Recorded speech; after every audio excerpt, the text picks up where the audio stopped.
ना जा पाती, लेकिन मैं लंगड़ी हूँ। गुड़िया बेटी, क्या आपको भी बेर खाने हैं? हाँ मम्मा, मेरा दिल तो बहुत है, मगर मैं लंगड़ी हूँ। मेरी बेटी लंगड़ी है तो क्या हुआ, उसकी माँ तो स्वस्थ है। चलो आज मैं आपको बेरी के पेड़ पर ले जाती हूँ। आप भी जग्गू कुक्कू की तरह डाल पर बैठकर खूब बेर खाना। अब जल्दी चलो।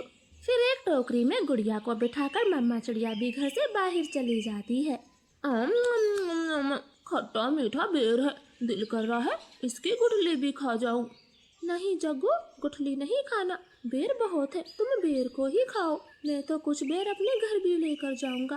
कोको दोस्त, वो देखें, आपकी मम्मा भी इसी तरफ आ रही है, शायद उन्हें भी खट्टे मीठे बेर खाने होंगे। फिर मम्मा चिड़िया गुड़िया के साथ पेड़ पर बैठ जाती है। गुड़िया तो कई महीनों के बाद घर से बाहर आई थी, वो बहुत खुश होती है। यहाँ कितना अच्छा लगता है, खुला आसमान, चारों तरफ पेड़ पौधे और ताजी ताजी हवा। लो गुड़िया बहन, ये बेर खाओ, ये और भी मजेदार है। ऐसे वो तीनों गुड़िया को बेर तोड़ तोड़ कर खिलाते हैं। दूर छिपी हुई बुरी चील उन पर नजर रखे हुई थी। अरे वाह, एक साथ चार चार शिकार है, किसी एक का खात्मा तो हो ही जाएगा, बड़ी तेज भूख लगी है। फिर वो बुरी चील धीरे धीरे बेरी के पेड़ तक पहुंच जाती है और एकदम से उन्हें घेर लेती। जग्गू और कुक्कू तो डर के मारे मम्मा चिड़िया के पीछे छुप जाते हैं। सब ऐसे ही खड़े रहो, अगर एक भी भागा तो कच्चा चबा जाऊंगी, बड़ी तेज भूख लगी है मुझे। नाना चील जी, हमें जाने दे, हमारी जान बख्श दे, छोटे बच्चों पर रहम करें। नाना चिड़िया, किसी एक को तो अपना शिकार बनाकर ही खाऊंगी। चील उनके सामने बैठी थी, तभी धीरे से जग्गू कौवा कुक्कू के कान में बोलता है, कुक्कू दोस्त, इस चील को गुड़िया को सौंप देते हैं, वैसे भी गुड़िया लंगड़ी है, ये जी कर क्या करेगी, कम से कम हम तीनों की तो जान बचेगी। जग्गू की ये बात सुनकर कुक्कू तुरंत अपनी माँ से बोलता है, मम्मा मम्मा, गुड़िया को यहीं छोड़ दो और चलो यहाँ से, हम अपनी जान बचाते हैं। हाँ भाई, ये भी ठीक है, मेरा काम इस लंगड़ी चिड़िया से ही चल जाएगा, तुम सब चले जाओ। चील ने इतना कहा ही था कि तभी रानो चिड़िया जोर से चील को धक्का मारती है और पेड़ से नीचे गिरा देती।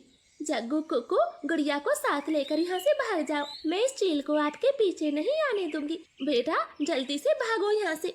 इतना कहकर रानो चील पर हमला कर देती है और जग्गू और कुक्कू टोकरी लेकर वहाँ से भाग जाते हैं। चिड़िया और चील में काफी देर तक लड़ाई होती है और आखिर में चील रानो को जान से मार देती है। मर गई, छोटी चिड़िया मर गई, मुझसे लड़ने चली थी, अब तेरा मांस में मजे से खाऊंगी। कुक्कू भाई, मम्मा अभी तक घर नहीं आई। मम्मा को चील ने मार दिया है, वरना वो अब तक आ जाती, क्या जरूरत थी मम्मा को वहाँ ले जाने की। भाई, अगर हम वहाँ न होते तो वो बुरी चील आपको खा जाती, आप ऐसा क्यों बोलते हो?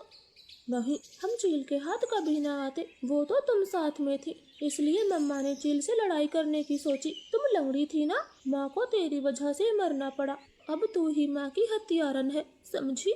ऐसे कुक्कू तो गुड़िया को ही दोषी ठहराता है। अब गुड़िया का ध्यान रखने वाला कोई नहीं था।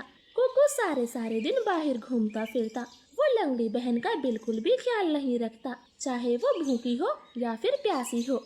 भाई, सुबह से रात हो गई है, आप मेरे लिए कुछ खाने को नहीं लाए?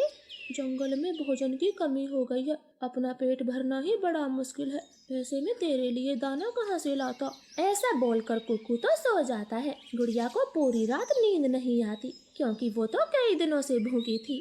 मम्मा मम्मा, अगर आज आप जिंदा होती तो मेरा कितना ख्याल रखती, अब तो मुझे भी भूखा सोना पड़ता है, मैं क्या